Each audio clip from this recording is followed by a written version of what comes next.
guys, it's going to be massive panic due to all the news today. Although I guess the first thing I saw when I woke up was basically the Nav Canada approved that request I had, which basically if I was going to be in the area, it's going to be near the airport, like it's almost probably within 2 kilometers of the actual airport center.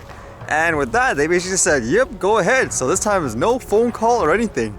It's kind of interesting. Basically, the map is like right, I guess, on the edge of where they would normally, I suppose, circle to go into the airport. So that's kind of interesting. Makes me think too, like in these cases, it's kind of better just to give people, I guess, the general map overall in terms of flight plans and stuff, because it seems like there's so much, I guess you could say, open space. Even though it is in the restricted area, there's so much areas where the planes shouldn't be flying in, so it should be okay for someone capturing like just recreational video and all that. I don't know, it just seems like it could be way more efficient. Because in these situations, if there's ever going to be an airplane within that altitude in this area, man, drones are the last thing that you're going to worry about. And okay, with all the news, holy, just one day, I guess that's it. Here in BC, they're basically banning events with larger than 250 people, they say. This one here says, BC health officials discourage travel outside of Canada. Ban events larger than 250 people. With spring break days away, BC health officials say they are now discouraging all non-essential travel outside of Canada due to the growing COVID-19 outbreak. Anyone who travels abroad must stay at home from work or school for 14 days upon their return to the province, according to health officials. While government cannot force people to follow this rule, officials said they expect people to follow it as part of their civic duty. Henry also said event organizers are being told to cancel all gatherings of 250 people or more, though officials are not asking schools in the province to close. We know that sometimes the impacts of closing schools, particularly abruptly, can cause a lot of societal disruption and economic impact. So we want to be doing that in a measured way, the provincial health officer said. I was going to say that too, okay? You're banning events or whatever with 250 people or more. There's going to be so many areas and situations where there's naturally going to be a lot of people. Like, it makes me wonder, like how about like malls, for example? You're going to see hundreds of people around like the food court and stuff like that too, right? And then this one I think will probably scare the people here the most. This one says apparently the wife of the Prime Minister here is infected. It says Sophie Grégoire Trudeau diagnosed with COVID-19, PM to remain in isolation. I believe she came back from a trip from Europe or something like that, and then afterwards she felt, I guess, the symptoms, and now because of that, she's going to have to remain, I guess, home and all that. And to my knowledge, there is no cure other than get some rest and all that, I guess, just like a flu. Although I guess it related to all this in terms of shutdown, I guess people will be joking about this one here. It says, MP suspend Canadian Parliament due to COVID-19. The House of Commons and Senate are shutting down for 5 weeks to help prevent parliamentarians from contributing to the spread of COVID-19. The suspension means MPs and senators will miss 2 sitting weeks as they had previously planned next week and 2 weeks in April. I know the joke is going to be, they didn't do anything anyways. What's the difference? As I mentioned before, can you imagine that if there actually was a completely empty city of Vancouver because of stuff like this? Although with those talking drones and stuff, you guys remember that? Like in China, where they're using drones with speakers to tell people, hey, stay at home and stuff? Well, apparently they're doing that too as well in places like Italy. But here it says, lockdown measures see drones patrol streets in Italian town. Drones are being deployed on the streets in Italy as authorities monitor more than 60 million people who are living under lockdown conditions as the Mediterranean country grapples with a rampant coronavirus outbreak.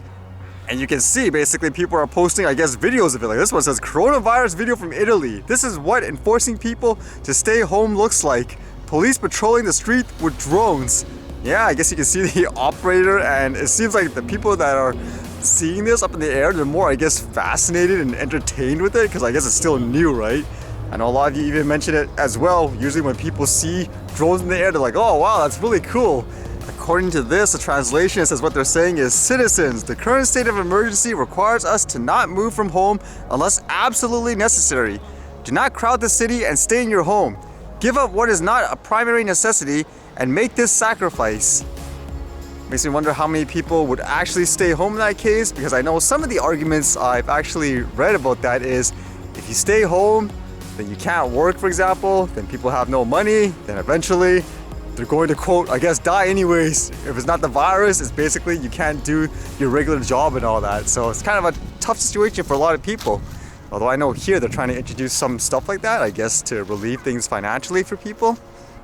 With that said too, I know a lot of the hysteria and stuff is just based on things like the fact that it's new, because even with this, it makes you think all you keep reading about is how many people are infected, how many people died, how about like more of the statistics of how many people were infected, how many people just recovered naturally and all that. Because I still think a lot of people have this in their mind that when they get this, like you're dead. And then that's not the case to my understanding with this thing. Again, you could naturally, I guess, cure yourself, so to speak, with the rest and all that. And then with some of this news, like I don't even know if it's true or whether or not people are just capitalizing on, I guess, the craze. This one says, hundreds of monkeys fight over a single piece of food. So apparently in various areas, as you know, because of this virus, less tourists are going around the area. And this place, normally there's a bunch of people, I guess, throwing monkeys bananas and stuff. But what this is alleging is essentially because there's no tourists, the monkeys are super hungry. So when you throw, like, I guess, one banana, now all these monkeys are going crazy and I guess trying to like beat each other up, so to speak, for that one banana. Again, I don't know if this stuff is true, because in general, that's how it looks like they react, even when there's a bunch of people throwing stuff normally. And I was just thinking as a semi-joke, if you think that's crazy, with hundreds of monkeys fighting over bananas and stuff like that, look what humans do. They're fighting over toilet paper right now. What's worse?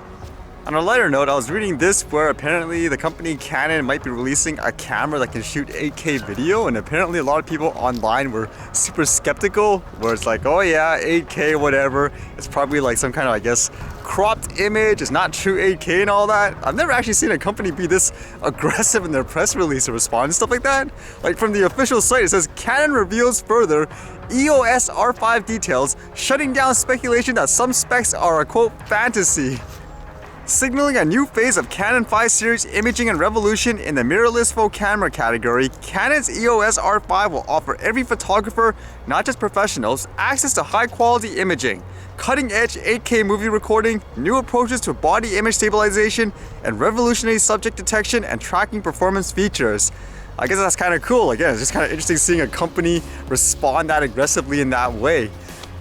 At the same time, will people still be inclined to say, oh, 8K and stuff, like it's useless, no one's gonna be able to edit it and so forth?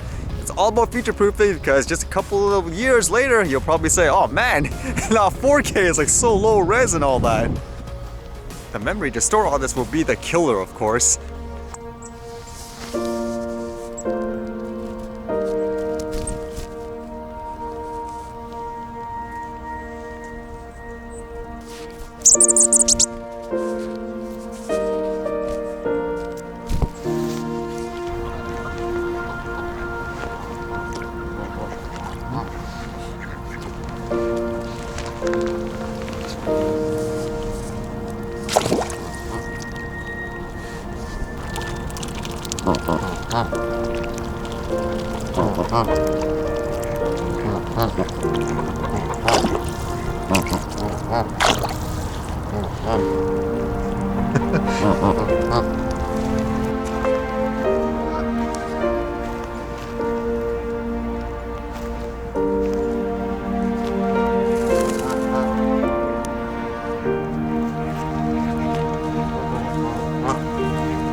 Alright, see you guys later.